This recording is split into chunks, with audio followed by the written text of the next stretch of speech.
What is going on, guys? Welcome back to another video, and today I want to talk about Olivier Vernon and his injury. How significant is it, and how is it going to affect us in the long run? And it may have more effects than you think, so let's get right into it. Alright, so first off, you obviously know Olivier Vernon has been carted off Sunday. It was Sunday's practice. He was carted off with an ankle injury, a high ankle sprain. So he has like a high deep bruise in his ankle. So he's going to be sidelined for a couple weeks. It's a good thing we're in the preseason right now, because he has about 2 weeks to get healthy. He doesn't have to play in this last preseason game against the Patriots, because it really doesn't count. It doesn't matter anyway. The starters really don't play as it is. He may not play week 1. Okay, that's a given right there. He may not play week 1. And that means we're going to see a lot of Lorenzo Carter here in this game against the Patriots. So we get to see what our third round pick looks like right now. Now, I don't know if it's set in stone that he will be the starter. Like I said, that unofficial depth chart is unofficial for a reason. They could move guys like Romeo Okwara to the strong side, the will linebacker side, and he may play the will from there. And then Lorenzo Carter may still be the backup. But the positive thing we can get out of this is that we may see an increased amount of time from our third round pick Lorenzo Carter. So that is a good thing. As far as Olivier Vernon goes, I hope he gets healthy within the time being until week 1. But if we can't play with him, we can't play with him. I don't want to risk anything for the season. He's supposedly our best pass rusher, and honestly that may be the case, but we're paying him a lot of money, so in that case he better get healthy soon. Like, it's not a problem for us not to for us to sideline him for that long. We just want him healthy and ready to play. So I hope the Giants do not rush into anything. I hope he has a little bit of progress and like, oh well, he can play, and they throw him out there and he gets injured again. I really hope that they take their time with this and see where we go from there. We do have a young rookie in Lorenzo Carter, like I just said, and younger players like Romeo Okwara and all these other guys, Avery Moss. So I want to see what we can get out of them. So for the time being, I would like to see what we can get from our young guys, then throw him back on the field. So next thing you have to think about is, if you guys watched my Khalil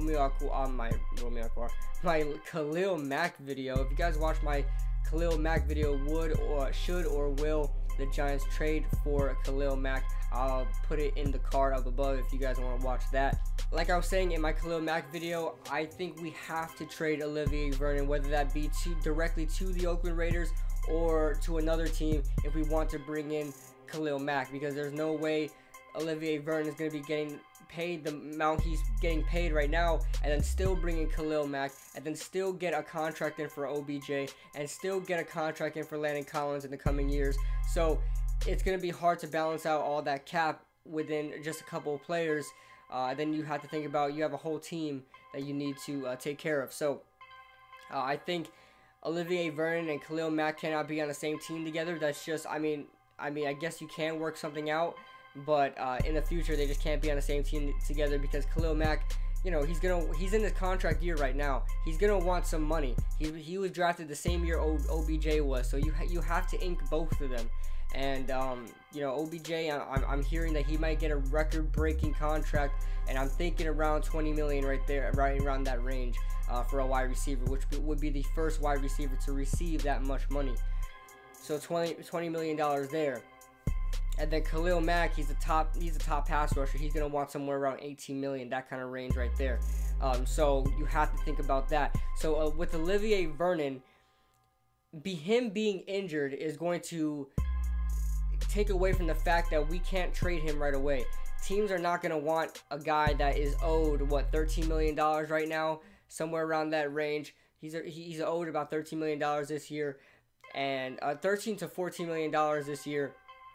Nobody's going to want to trade for him and then have to pay him that money, and we don't know how significant his injury is. We don't know how bad his injury is right now. So as far as that right now, if you guys want Khalil Mack, for all the Giants fans fans that want Khalil Mack, this is not good news, because we have to trade Olivier Vernon, like I said, whether that be directly with the Oakland Raiders or with another team, and try to acquire something, try to get him just out of the way so we can acquire Khalil Mack.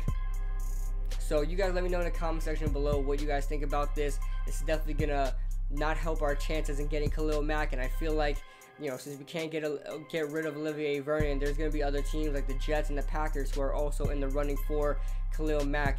They might sound more enticing at this point for the Oakland Raiders to trade him there. And I honestly think the front runner for Khalil Mack is the New York Jets.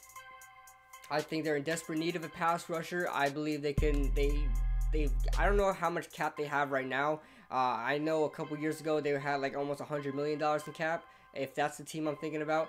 But I'm sure they didn't use all that up yet. I'm sure they got some rollover money somewhere. So I think they could afford Khalil Mack. I think, you know, they can definitely use him, and I think they'll have a lot to give. So you guys let me know in the comment section below what do you guys think about that, and I'll see you guys in the next video.